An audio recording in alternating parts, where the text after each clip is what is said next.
بسم اللہ الرحمن الرحیم۔ السلام علیکم ورحمۃ اللہ وبرکاتہ۔ آج جو ہم یہ ویڈیو تیار کر رہے ہیں اس کا ٹائٹل ہے، عنوان ہے سونامی، زلزلہ، آتش فشاں میں اللہ کی ہدایتیں۔ سونامی اور سمندری طوفان کی وجہ سے تباہ حال شہر اور عمارتیں۔ یہ دیکھیں کس طرح سے کوئی شہر تباہ ہو جاتا ہے۔ یہ دیکھے گا، یہ صورت دکھائی دے رہی ہے۔ جاپان کا واقعہ جس کی شروعات 11 مارچ 2011 یعنی دوسرے ہفتے سے ہوئی اور اب تک اس کے اثرات باقی ہیں، یہاں تک کہ مورخہ 29 مارچ 2011 میں کو بھی زلزلہ آیا۔ اس لیے مناسب معلوم ہوتا ہے کہ جاپان کے حادثے سے متعلق سائنسی انکشافات اور قرآنی آیات میں ایسے حالات کے تذکرے پر مبنی باتیں قارئین کی یادداشت کے حوالے سے کی جائیں،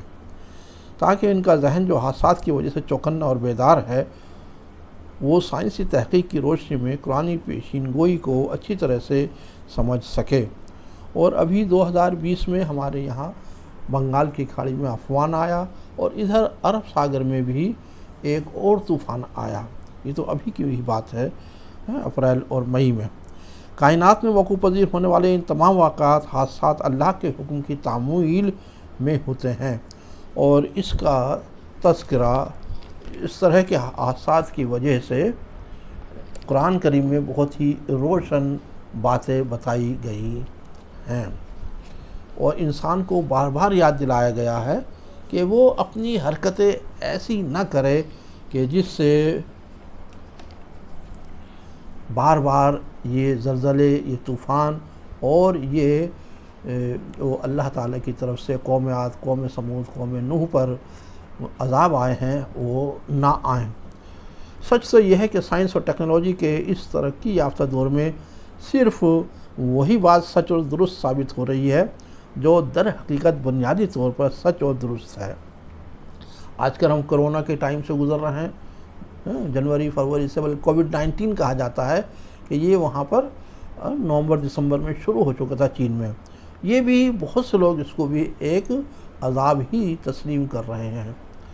ورنہ سائنسی تحقیقات تو فرضی اور من گھڑت باتوں، اصولوں، عقیدوں کو سرے سے خارج کر کے ثبوت اور دلیل کی بنیاد پر بے وجود ثابت کرتی ہیں۔ کیونکہ اللہ کا کلام سچ ہے، درست ہے، برحق ہے، کیونکہ یہ خالق کائنات کا کلام ہے، اس لیے وہ ہر اصول و نظریے، تحقیق یا ریسرچ جو حقیقت پسندی اور بے لوث نتائج پر مبنی ہے، وہ سب اس بات کا اقرار اور اقبال کرتے ہیں، تسلیم کرتے ہیں، اس کو مانیتا دیتے ہیں کہ قرآن آسمانی کتاب ہے۔ آسمانی کتاب اس سے پہلے بھی جو کتابیں آئی ہیں، چاہے یہ بائبل ہے، چاہے یہ تورات ہے، یا بائبل اور انجیل ایک ہی ہوتا ہے، پھر تورات یہودیوں پر نازل ہوئی، اور ایک اب داؤد علیہ السلام پر بھی نازل ہوئی تھی زبور، اور اس کے علاوہ بھی قوم نوح پر، قوم ابراہیم پر، اور اس سے پہلے بھی لوگوں پر، عادی لوگوں پر، قوم اولیٰ پر بھی صحیفے، موسیٰ علیہ السلام پر بھی صحیفے نازل ہو چکے ہیں۔ قرآن ایک آسمانی کتاب ہے جو لوح محفوظ پہ درج ہے، اور ساری کائنات کے سارے واقعات اس قرآن کریم میں فرمودہ ہدایات کی روشنی میں وقوع پذیر ہوتے ہیں، اور تمام حادثات کلام اللہ کے حکم کے مطابق صادر ہوتے ہیں۔ جاپان کا واقعہ یہ ثابت کرتا ہے کہ زمین کی بناوٹ، سمندر کی کارکردگی، آتش فشاں اور زلزلہ ٹھیک اسی طرح واقع ہوتے ہیں جیسے کہ سائنس نے ہزاروں سال کی تحقیق کے بعد دنیا کے سامنے پیش کیا ہے، اور سائنس کی یہ تحقیق نہایت مضبوطی سے ثابت کرتی ہے کہ ان واقعات کا تذکرہ قرآن پاک میں موجود ہے۔ سائنس جیسے جیسے تحقیقی میدان میں کامیابی حاصل کرتی جائے گی، قرآن کے بے پناہ رموز یعنی جو اس کی خفیہ چیزیں ہیں وہ آشکارا ہوتی جائیں گی، ظاہر ہوتی جائیں گی، اور دنیا اس آفاقی کتاب، آسمانی کتاب میں یقین اور عمل کر کے خود کو خوش نصیب بناتی جائے گی، انکار کر کے اپنی بدبختی کو دعوت دے گی۔ اس لیے مولانا کہتے ہیں سونامی، زلزلہ، آتش فشاں، مولانا قاری وسیع احمد نعمانی کہتے ہیں کہ سونامی، زلزلہ، آتش فشاں، آسمان سے برف کی بارش، یہ سب ایک ساتھ جاپان میں واقع ہوئے۔ یہ غیر معمولی واقعات تھے۔ ایسا کیوں ہوتا ہے اور کیا ہمیشہ ہوتا ہی رہے گا؟ دنیا کے کن کن حصوں میں ہوتا رہے گا؟ ان سب کا اشارہ کلام پاک میں بھی مل جاتا ہے۔ حدیث نبوی یعنی حضور اکرم صلی اللہ علیہ وسلم، حضرت محمد صلی اللہ علیہ وسلم کی نے جو کچھ کہا اسے حدیث کہتے ہیں، اس میں یہ موجود ہے، یہ بات ہے، حدیث کی کتابوں میں یہ بات آتی ہے۔ اس کی تفصیل ہم آگے پیش کریں گے۔ قرآن کے آیات اور سائنس کے نظریوں کے پیش نظر ان حادثات کو ٹھیک سے سمجھنے کے لیے ضروری ہے کہ ہم کچھ مندرجہ ذیل یعنی نیچے لکھے ہوئے یعنی فالوئنگ پوائنٹس کو اپنے ذہن میں رکھیں اور تدبر کریں، غور کریں، دھیان کریں، اس پر سوچیں، تو یہ یقین ہو جائے گا کہ سائنس آج ہماری مددگار زندگی کے ہر شعبے میں تو ہے ہی، وہ قرآن کریم کی بے شمار آیتوں کو ٹھیک سے سمجھنے میں بھی ہماری ہم سفر ہے۔ اور یہ تو اللہ کی بے شمار کرشمہ سازیوں کو کھلی اور بند آنکھوں سے دیکھنے کا موقع ہے۔ جاپان کے واقعے کو بنیاد مان کر، یا ابھی ہم کہیں جو عفمان آیا ہے اور جو ادھر نیرنگ آیا تھا، نیرنگ والا، تو یہ سب دونوں بھی اسی طرح سے دو طوفان اور بھی ہمارے پچھلے مہینے میں ہی آئے ہیں، اور پھر ٹڈی دل بھی آ جاتا ہے، یہ بھی آیا ہے، کرونا بھی چل رہا ہے، اور اوپر سے ایک جنگ کی مصیبت بھی آ رہی ہے، ہزاروں لوگ لاک ڈاؤن میں گھر میں پریشان ہوئے ہیں۔ یہ سب کیا ہے؟ ہمیں اعتماد اور مکمل ایمان اور یقین کے ساتھ اس رب کائنات کی حضور سجدہ ریز ہو کر اس کے سپرد خود کو کر دینے کا موقع ملے گا۔ یہ نقطے کیا کیا ہیں؟ نمبر 1، قرآنی آیات میں جاپان کے حادثے کی طرح کے واقعات کا تذکرہ موجود ہے۔ نمبر 2، زمین کے اندرونی اور بیرونی بناوٹ سے ہمیں قرآنی آیات کو سمجھنے میں مدد ملتی ہے۔ یعنی زمین کی جو اندر کی بناوٹ ہے، اس میں کرسٹ ہے، مینٹل ہے اور اندر کور ہے، کئی ہزار کلومیٹر اندر جا کر ایک کور ہوتی ہے، اس کے اوپر دوسری پرت، اسے ہم مینٹل کہتے ہیں، MANTLE، اور اس کے باہر کرسٹ ہوتا ہے، اور اس بیچ میں سولڈ انر کور بھی ہوتی ہے۔ یہ اس تصویر کے ذریعے آپ دیکھ سکتے ہیں کہ اس میں کیسے یہ چیزیں دکھائی گئی ہیں۔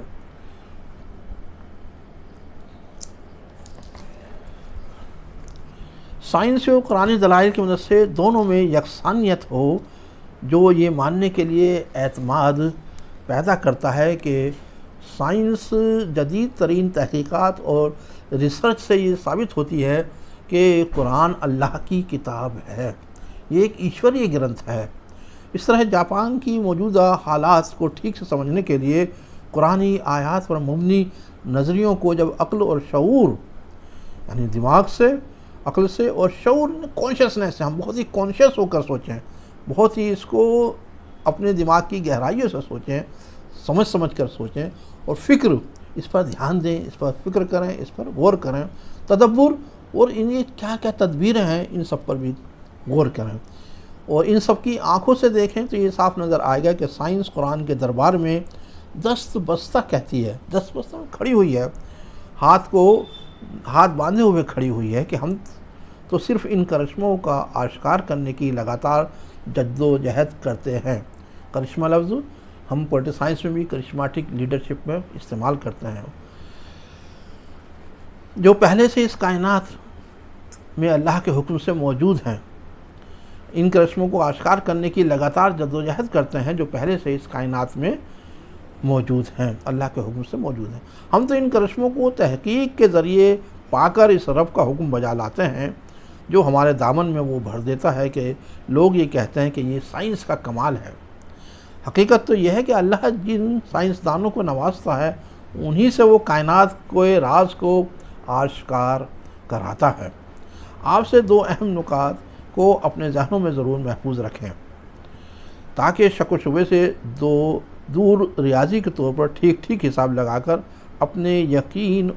اور ایمان کو مضبوط بنا سکیں۔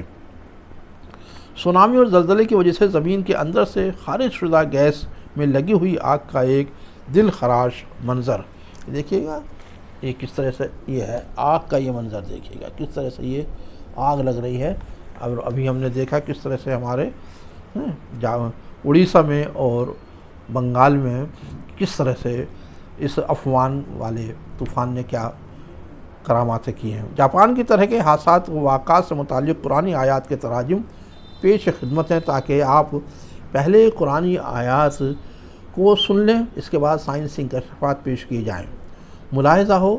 سورہ الزلزال نمبر 99 آیت نمبر 1 سے 8 تک۔ اذا زلزلت الارض زلزالها واخرجت الارض اثقالها وقال الانسان ما لها یومئذ تحدث اخبارها بان ربك اوحى لها یومئذ یصدر الناس اشتاتا لیروا اعمالهم فمن یعمل مثقال ذرة خیرا یرہ ومن یعمل مثقال ذرة شرا یرہ۔ اس کا ٹرانسلیشن ترجمہ انواد دیکھیے۔ جب زمین شدت سے ہلا دی جائے گی، شدت بہت گہرائی سے ہلا دی جائے گی، بہت زبردست ہلا دی جائے گی، اور زمین اپنا بوجھ نکال کر باہر ڈال دے گی، یعنی اس کے اندر جو کچھ ہے سب باہر نکال دے گی، اور انسان کہے گا کہ اس کو کیا ہو گیا ہے۔ اس دن وہ اپنے حالات بیان کرے گی کیونکہ تمہارے رب کا اس کو یہی حکم ہے۔ اس دن لوگ الگ الگ نکلیں گے تاکہ ان کے اعمال ان کو دکھائے جائیں۔ پس جس شخص نے ذرا برابر نیکی کی ہوگی وہ اس کو دیکھ لے گا، اور جس انسان نے ذرہ برابر بدی کی ہوگی اس کو دیکھ لے گا۔ ہمارے جتنے بھی اچھے کام ہیں وہ بھی ہمارے کام سامنے آ جائیں گے، اور جتنے برے کام ہیں وہ بھی ہمارے سامنے آ جائیں گے۔ یعنی یہ قیامت کا منظر ہے، یہ قیامت کے بارے میں بتایا گیا ہے۔ آگے مولانا کہتے ہیں اس سورہ میں قیامت کے حالات کا تذکرہ ہے اور زلزلے کی شدت سے زمین کے لرزہ براندام ہو جانے کا تذکرہ ہے، اس کا ویاکھیان کیا گیا ہے، اس کی ویاکھیا کی گئی ہے۔ اتنی زبردست قوت سے زمین ہلا دی جائے گی کہ خود زمین کے اندر جو کچھ بھی موجود ہے سب کچھ نکل کر باہر آ جائے گا۔ یعنی یہ قیامت کا وقت ہوگا، جو زبردست زلزلہ ہوگا اس میں شدت اتنی زیادہ ہوگی کہ زمین کے اندر ابال پیدا ہو جائے گا، جس سے اس کے پیٹ یا کوکھ میں موجود کوئلہ، پیٹرول، پگھلی چٹانیں، تمام معدنیات وغیرہ سب کے سب باہر آ جائیں گے۔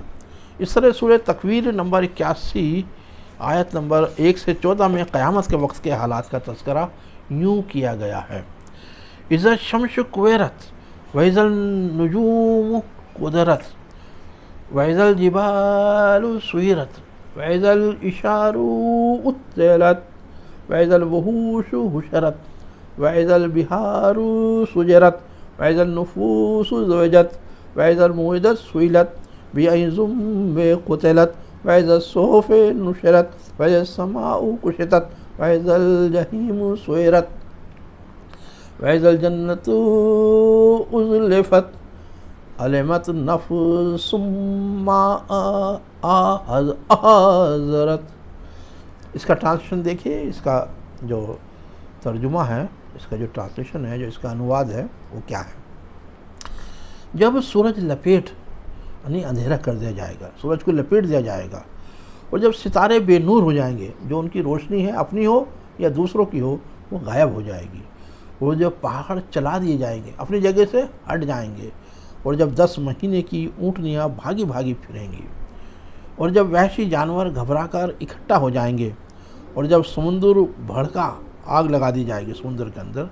بھڑکا دیے جائیں گے، اور جب ایک ایک قسم کے لوگ اکٹھے کیے جائیں گے، اور جب زندہ گاڑی ہوئی لڑکی سے پوچھا جائے گا جسے زندہ دفن کر دیا گیا تھا، اور آج کے دور میں ہم کہہ سکتے ہیں کہ جتنے لوگوں کا ہم ہریانہ میں، مدھیہ پردیش میں، پنجاب میں یا نئی دلی میں ایبورشن کر کے ختم کر رہے ہیں، وہ سب لڑکی زندہ کر دی جائیں گی، اور وہ سوال کریں گی کہ کس قصور میں ہم ماری گئی ہیں، ہمارا کیا قصور تھا جو ہمیں ایبورشن کے ذریعے مار دیا گیا یا ہمیں زمین میں زندہ گاڑ دیا گیا۔ اور جب اعمال نامے کھولے جائیں گے، اور جب آسمان کھل جائے گا اور دوزخ بھڑکائی جائے گی، اور جب جنت قریب لائی جائے گی، ہر شخص جان لے گا وہ کیا لے کر آیا ہے۔ ان آیات مبارکہ کی بنیاد پر یہ بات سامنے آتی ہے کہ زمین جو بیلنس ہے جو وہ ختم ہو جائے گا، تتر بتر ہو جائے گی، ٹکڑے ٹکڑے ہو کر بکھر جائے گی۔ اس قدر گھبراہٹ ہوگی کہ تمام جانور یعنی شیر، ہرن، بکری جو ایک دوسرے سے خوف کھاتے ہیں وہ بھی سامنے آ جائیں گے، اکٹھے ہو جائیں گے، ایک جگہ اکٹھے ہو جائیں گے۔ کسی کو کسی کی فکر نہیں ہوگی، یعنی صرف نفسا نفسی کا عالم ہوگا، اپنی ہی فکر ہوگی۔ سورج کی روشنی ختم ہو جائے گی، پہاڑ ریزہ ریزہ ہو کر بکھر جائیں گے، گریوٹی ختم ہو جائے گی، اس لیے پہاڑ بھی الگ الگ ہو جائیں گے۔ سورہ قیامہ نمبر 75 آیت نمبر 5 سے 12 میں بھی اسی طرح کا تذکرہ قرآن کریم میں کیا جاتا ہے۔ بل یرید الانسان لیفجر امامہ یسأل ایان یوم القیامت فاذا برق البصر وخسف القمر وجمع الشمس والقمر یقول الانسان یومئذ این المفر کلا لا وزر الی ربک یومئذ المستقر۔ اس کا ترجمہ، اس کا انواد، اس کا ٹرانسلیشن سنیے۔ وہ انسان پوچھتا ہے کہ قیامت کا دن کب آئے گا۔ کفار مکہ پوچھا کرتے تھے حضور اکرم صلی اللہ علیہ وسلم سے، اور آج کا انسان بھی کہتا ہے کہ کب آئے گی قیامت، وین قیامہ ول ٹیک پلیس۔ بس جب آنکھیں خیرہ ہو جائیں گی، پتھرا جائیں گی، چاند بے نور ہو جائے گا اور سورج اور چاند قریب قریب ہو جائیں گے، اس دن انسان کہے گا کہاں بھاگوں، ویئر آئی مسٹ گو، ہرگز نہیں، کہیں پناہ نہیں ملے گی، اس دن صرف تیرے رب کے پاس ہی ٹھکانہ ہے۔ جاپان جیسے ہی حالات کا تذکرہ کرتے ہوئے زمین سے نکلنے والی گھڑ گھڑاتی ہوئی اور دہشت پھیلاتی ہوئی آواز کے بارے میں اللہ نے سورہ القاریہ میں کہا ہے، 101 آیت سے سورہ نمبر 101 آیت نمبر 1 سے 11 میں کہا گیا، القاریہ ما القاریہ وما ادراک ما القاریہ یوم یکون الناس کالفراش المبثوث وتکون الجبال کالعہن المنفوش فاما من ثقلت موازینہ فہو فی عیشۃ راضیہ واما من خفت موازینہ فامہ ہاویہ وما ادراک ما ہی نار حامیہ۔ اس کا انواد، اس کا ٹرانسلیشن، اس کا ترجمہ دیکھیے۔ گھڑ گھڑانے والی یا کھڑکھڑانے والی، دونوں ہی انہوں نے مولانا نے لکھا ہے۔ کیا ہے یہ کھڑکھڑانے والی آواز، اور تم کیا جانو کیا ہے وہ گھڑ گھڑانے والی آواز، جس دن لوگ پتنگوں کی طرح بکھرے ہوئے ہوں گے۔ پتنگے جس طرح سے کہ کیڑے مکوڑے، رات کے پتنگے، اور پہاڑ دھنی ہوئی اون یا روئی کی طرح ہو جائیں گے۔ پھر جس شخص کا پلہ بھاری ہوگا وہ دل پسند آرام میں ہوگا، اور جس شخص کا پلہ ہلکا ہوگا تو اس کا ٹھکانہ گڑھا ہے یعنی جہنم ہے۔ اور تم کیا جانو وہ کیا ہے، بھڑکی ہوئی آگ، نار حامیہ، آگ جو بھڑک رہی ہے، جو بہت تیز جل رہی ہے۔ تو اللہ سبحانہ وتعالیٰ نے سورہ القاریہ میں جس گڑگڑاہٹ کی طرف اشارہ کیا ہے اس کے بارے میں انسان تصور بھی نہیں کر سکتا۔ اس آواز میں اس قدر شدت اور لرزش اور کپاہٹ ہوگی کہ اس سے پہاڑ ذرہ ذرہ بن کر اڑ جائیں گے۔ اس گڑگڑاہٹ کمپن کی شدت کو جب پہاڑ برداشت نہیں کر سکے گا تو ہماری انسان کی یا دیگر جاندار کی کیا حالت ہوگی، اس کے بارے میں سوچا جا سکتا ہے۔ صرف اللہ ہی کو معلوم ہے کہ سور کی آواز سے کائنات بکھر جائے گی۔ کائنات کا خالق اللہ سورہ ملک نمبر 67 آیت نمبر 15-18 میں انسان کو آگاہ کرتا ہے، وَالَّذِي جَعَلَ لَكُمُ الْأَرْضَ ذُلُولًا فَامْشُوا فِي مَنَاكِبِهَا وَكُلُوا مِن رِزْقِهِ وَإِلَيْهِ النُّشُورُ أَأَمِنْتُم مَّن فِي السَّمَاءِ أَن يَخْسِفَ بِكُمُ الْأَرْضَ فَإِذَا هِيَ تَمُورُ أَمْ أَمِنْتُم مَّن فِي السَّمَاءِ أَن يُرْسِلَ عَلَيْكُمْ حَاصِبًا فَسَتَعْلَمُونَ كَيْفَ نَذِيرِ وَلَقَدْ كَذَّبَ الَّذِينَ مِن قَبْلِهِمْ فَكَيْفَ كَانَ نَكِيرِ۔ اس کا ترجمہ دیکھیے، کیا ہے اس کا انواد، اس کا ٹرانسلیشن۔ وہی ہے جس نے زمین کو تمہارے لیے پست کر دیا، تو تم اس کے رستوں میں چلو اور اس کے رزق میں سے کھاؤ اور اس کی طرف ہی اٹھنا، کیا تم اس سے بے خوف ہو گئے ہو جو آسمان میں ہے کہ وہ تم کو زمین میں دھسا دے پھر وہ لرزنے لگے؟ کیا تم اس سے جو آسمان میں ہے بے خوف ہو گئے ہو کہ وہ تم پر پتھراؤ کرنے والی ہوا بھیج دے؟